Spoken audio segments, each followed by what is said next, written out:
I'm going to talk a little bit later about what are the 7 things that leaders need to do now to lead going forward. And over communication is not one of them. There was a lot of bad advice going around that says, you've got to over communicate. Big idea number 1 is take care of yourself. You can't save a drowning victim if you're too tired to swim. And so taking care of yourself is something that became very obvious to me during COVID, where leaders were well-intentioned in the idea that they were going to be sacrificial. And there were many times leaders did have to sacrifice. But the one thing you can't afford to sacrifice is your health and your ability to think clearly.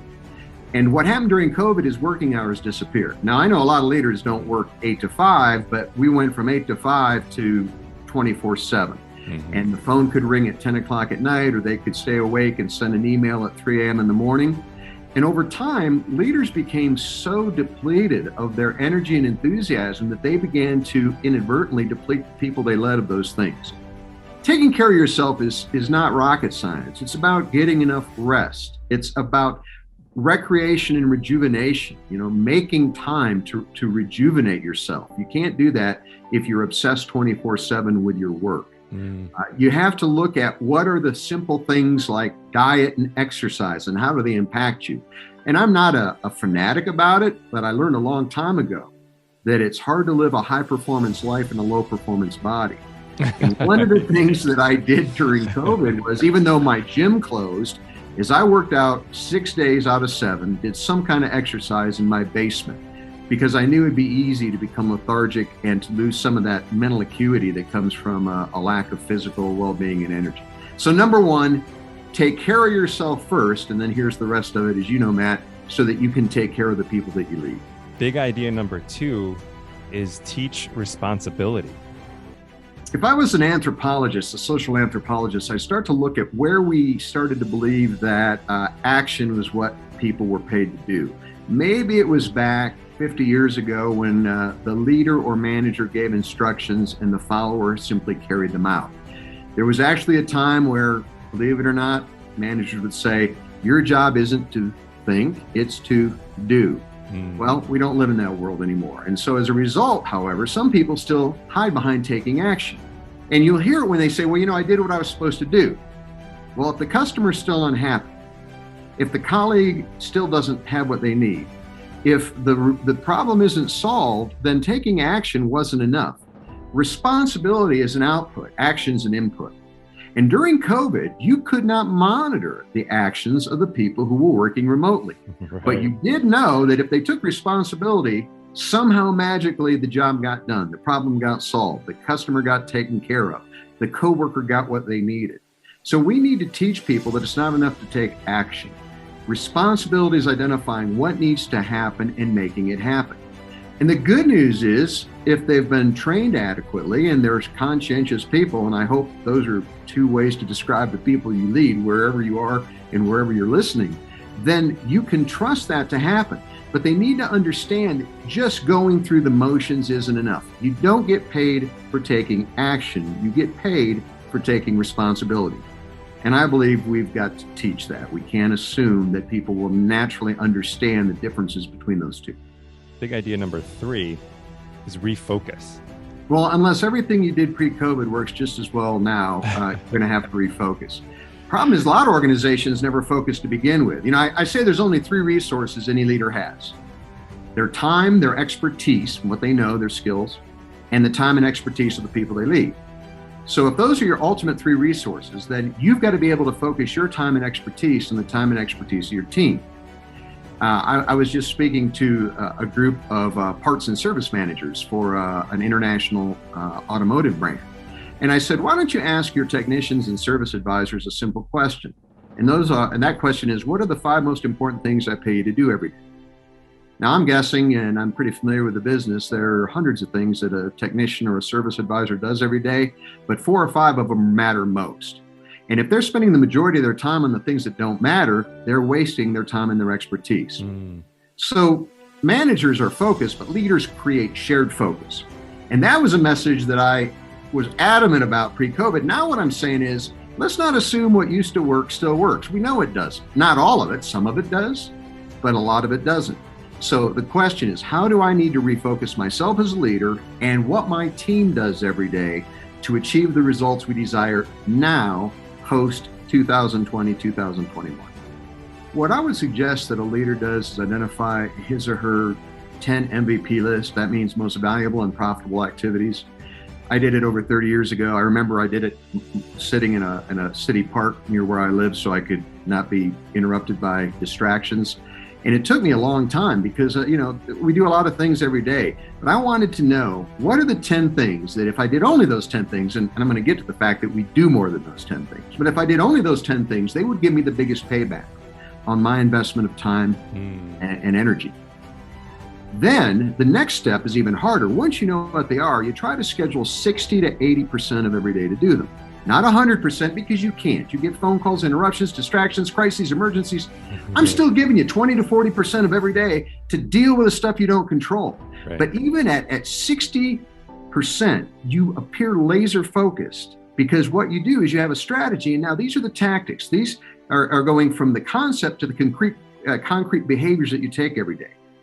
The third step, and I talk about this in my book, You Don't Need a Title to Be a Leader, is to do that with your team so that you're focused, but now you create shared focus by sitting down with each team member and making sure they're all very clear on where their biggest return on investment is when they spend their time and their expertise. And that, I just probably explained that in 90 seconds, but frankly, it's one of the more powerful concepts over 35 years in this business that clients have used and gotten very, very positive results with. Big idea number 4 is sharpen important messages. One of the most famous speeches in the history of the United States was the Gettysburg Address, and it was 10 sentences and 272 words. Lincoln was able to give a great speech in 10 sentences. Senator Edward Everett, spoke for over 2 hours. No one even remembers what he said. I won't make it so simple as to simply say, what are your 10 sentences? But I would encourage you as a leader to say, what are those themes, ongoing themes that you really want to reinforce? And when people need information, provide it, but don't carpet bomb them with information thinking that they'll have the initiative to pick through the mess and figure out what's relevant to them. There are some people that when they send you an email, you just know you don't need to read it. There are other people when they send you an email, you would read it even if you didn't have to, because you know it'll be good, it'll be helpful, it'll be enlightening. And so you want to be in that latter group. And that means that you communicate better by communicating less. And the way you sharpen your message is the 3 C's. You got to be clear. Why am I bothering you with an email or a phone call? And the problem is a lot of leaders don't know. They just kind of think their way through the communication instead of beginning with a very clear concept of what is it that I'm trying to get across? What is it I'm trying to make happen? Number 2, it needs to be compelling. And compelling means it's relevant to me. That's the problem with FYI, is FYI usually isn't relevant or compelling. It's just interesting. Oh, well, maybe somewhere down the line, you'll need to know this. No, compelling means this affects you. And the third is, if you really want to sharpen your message, to the degree you can make it clever, keep in mind that Twitter and texting has made us all need to learn the art of the concise message, right? And, memes are viral because they're clever. And I don't mean silly. I mean, what can I do? How can I put a spin on my message so that it's clever? Because here's the kind of, again, additional, and we can go deeper at another time. Clever messages are more likely to be communicated on. In other words, they're likely to become viral. And if it's an important message, you certainly would like to be able for people to both remember and pass on that message because it was clever. Big idea number 5 is deepen relationships. Well, managers have power over people, but leaders have power with people. And the test of leadership is if you couldn't reward or punish someone, would they still do what needed to be done? And if the answer is yes, it's because they trust you and they have a relationship with you. Because relationship ruled during COVID. It wasn't structure, it wasn't hierarchy, it wasn't control and command, it wasn't title or position, it was relationship. We did it for others, whether that was our customer, our colleague, our boss, our spouse, our kids. And I think that we say build relationships. Most of us have a lot of relationships, very few deep relationships. As a friend of mine said a few years ago, I'm too old. I don't need new friends. I just want to take care of the friends I already have. And I thought that's less cynical than it is insightful, that he realizes that we mostly have acquaintances, right? We talk about our friends, but colleagues that you really value and those relationships that are important, you need to consciously deepen those over time. Big idea number 6, grow yourself and grow your team. Well, let's go back to what I said earlier. You got 3 resources: your time, your expertise, and the time and expertise of others. If those things stay the same, the only way you can increase output is by working longer hours, or making others work longer hours, or hiring more people to work longer hours. Most leaders don't understand the concept of capacity. Capacity is the ability to produce more in the same amount of time. And the only way that you can increase capacity is first through focus, but secondly, through improvement, skill and knowledge improvement.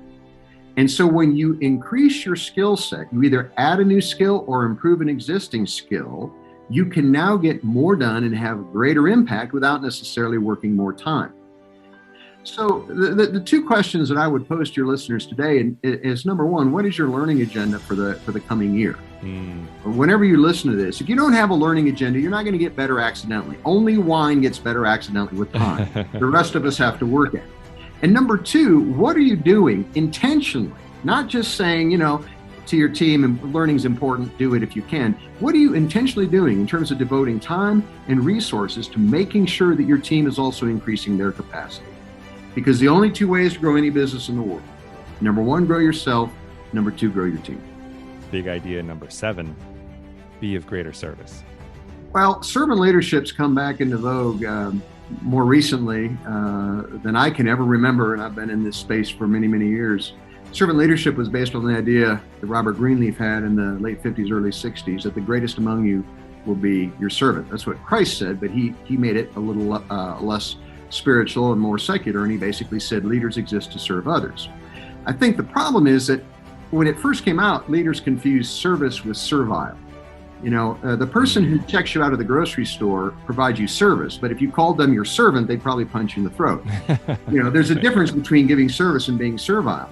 And what's important is when I get a phone call, and I often do, especially from younger people, either in college or right out, they say, can you teach me to be a leader? And now I say, I have some resources and some skills, I can help you, but I got to ask you first, why do you want to lead? Because that's the $1 million question of leadership. And very often they'll say, I want to make more money, I want to advance myself, I want to get a promotion. And those are all good reasons. They're all legitimate reasons. But what I'm really listening for is when people go beyond themselves to the greater good. And they say, I want to be of larger service, make a bigger impact, make a better difference in my community. Because see, ambition is what we do for ourselves. And I got nothing against ambition. I'm sure I'm an ambitious person, or at least I have been for most of my life. But if it only benefits you, that's an act of ambition. It's when it benefits the greater good, your team, your organization, your family, your community, your country. That's leadership. And I always say the simplest definition for leadership is leaders make things better for others. Successful people make things better for themselves. Nothing wrong with that. But leaders make things better for others. And so to be of greater service simply says, I was talking to a friend, and there was a planet, I think it was Pluto maybe, that when they finally discovered it in the early 1920s, they started looking back on photographic plates from earlier, and it was there all along. Why hadn't they discovered it? Answer, sounds silly, but nobody was looking for it. And it was there, it's just nobody noticed it. And I think service is like that. When you go through life about what can I get, what can I accomplish, and you aren't looking for ways to be of greater service that aren't about you only or aren't about you at all, then all of a sudden you see Pluto, you see a planet that's been there all along, an opportunity that's always existed, but now that you're looking for it, you have a chance to act on it. We hope you found this video valuable. If you did, please hit the subscribe button and opt in for notifications so you don't miss any of our upcoming videos. If you'd like to learn more about the speaker in this video, there's a link in the description below.